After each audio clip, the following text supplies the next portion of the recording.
Selamat berjumpa kembali Bapak Ibu, saudari-saudara umat beriman terkasih dalam Tuhan. Salam sehat berlimpah berkat. Selamat memasuki pekan baru dengan gembira dan sehat tentu saja. Hari Senin tanggal 4 Mei 2026, saya mengajak kita sekalian merenungkan kutipan Injil Yohanes bab 14 ayat 21 sampai 26. Di mana Yesus menegaskan bahwa mengasihi Dia berarti taat pada perintah-perintahnya. Kita dengarkan sabda Tuhan dalam nama Bapa dan Putra dan Roh Kudus. Amin. Dalam amanat perpisahannya, Yesus berkata kepada murid-muridnya, "Barang siapa memegang perintahku dan melakukannya, dialah yang mengasihi aku, dan barang siapa mengasihi aku, ia akan dikasihi oleh Bapa-Ku, dan aku pun akan mengasihi dia dan akan menyatakan diriku padanya." Yudas yang bukan Iskariot berkata kepadanya, "Tuhan, apakah sebabnya engkau hendak menyatakan dirimu kepada kami dan bukan kepada dunia?" Jawab Yesus, "Jika seorang mengasihi aku, ia akan menuruti firman-Ku. Bapa-Ku akan mengasihi dia, dan kami akan datang kepadanya dan diam bersama-sama dengan dia. Barang siapa tidak mengasihi aku, dia tidak menuruti firman-Ku. Dan firman yang kamu dengar itu bukanlah daripadaku, melainkan dari Bapa yang mengutus aku. Semua itu kukatakan kepadamu selagi aku berada bersama-sama dengan kamu. Tetapi penghibur, yaitu Roh Kudus, yang diutus oleh Bapa dalam namaku, dialah yang akan mengajarkan segala sesuatu kepadamu dan akan mengingatkan kamu akan semua yang telah kukatakan kepadamu." Demikianlah sabda Tuhan. Bapak Ibu saudari-saudara umat beriman terkasih dalam Tuhan. Hari ini Yesus memberikan penegasan mengenai arti dan makna mengasihi. Mengasihi berarti bertindak, melaksanakan kasih dalam praktek, melaksanakan kasih dalam tindakan. Kasih tidak berhenti pada kata-kata atau tidak hanya omon-omon. Kasih berbuah di dalam tindakan, di dalam perilaku, di dalam kesaksian hidup. Saudari-saudara, mengasihi Yesus berarti memegang perintahnya dan melakukannya. Hubungan kasih kita dengan Yesus menjadi nyata dalam kehidupan sehari-hari.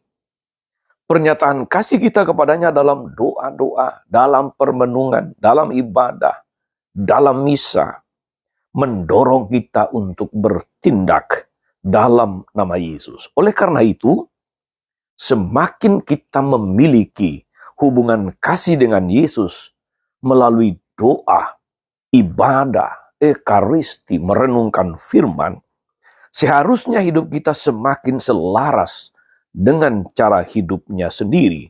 Hidup kita dipenuhi dengan perilaku kasih terhadap sesama dan seluruh alam ciptaan. Saudari-saudara umat beriman terkasih dalam Tuhan.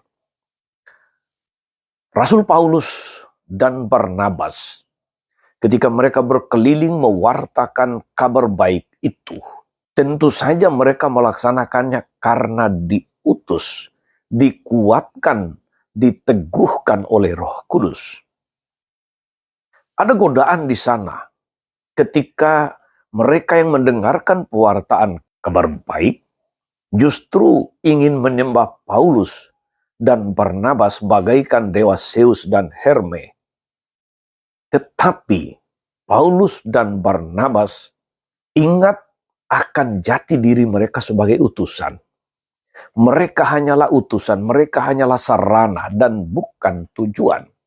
Karena itu saudari-saudara, mereka kemudian mengarahkan pikiran, hati, perilaku dari para pendengar mereka untuk memuliakan, untuk menyembah Tuhan. Atau dengan kata lain sesuai dengan tema hari ini, supaya mereka semakin mengasihi Tuhan yang firman-Nya mereka dengarkan, yang diwartakan oleh Rasul Paulus dan Barnabas. Saudara-saudara, Yesus telah menunjukkan cara mengasihi manusia. Dia bertindak sampai wafat di kayu salib.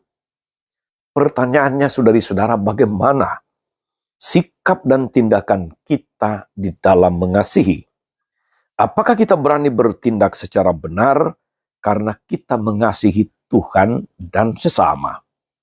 Apakah dalam kesaksian hidup kita, ketika ada godaan akan pujian, popularitas, dan macam-macam keuntungan material lainnya, kita ingat bahwa kita cumalah sarana, kita hanyalah utusan, dan bukan tujuan. Semoga firman Tuhan hari ini, kesaksian Rasul Paulus, meneguhkan kita saudara-saudara untuk mengasihi dengan benar. Mengasihi Tuhan berarti bertindak menurut firman, menurut kehendak Tuhan dan segala ajarannya. Mengasihi berarti taat pada kehendak Tuhan.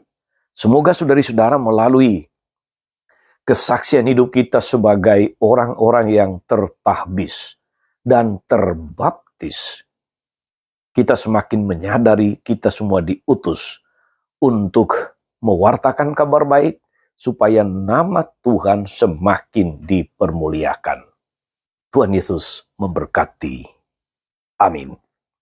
Tuhan Yesus Kristus, kami bersyukur karena Engkau selalu meneguhkan kami melalui firman-Mu. Engkau mengingatkan, Engkau mengajar agar kami senantiasa mengasihi-Mu dengan taat akan firman-Mu dan bertindak menurut kehendak-Mu. Teguhkan kami agar taat karena mencintai-Mu.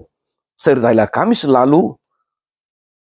untuk selalu bersuka cita karena mendengarkan firman-Mu dan melaksanakannya dengan setia dan taat. Engkau yang hidup kini dan sepanjang segala masa. Amin. Saudari-saudara sekalian, berkat Allah turun atas saudari-saudara, atas mereka yang kita doakan atau kita janjikan doa, mereka yang sakit dan menderita, segala rencana, karya dan pelayanan hari ini, Bapa, Putra, dan Roh Kudus. Amin. Tetap sehat, teruslah menjadi berkat.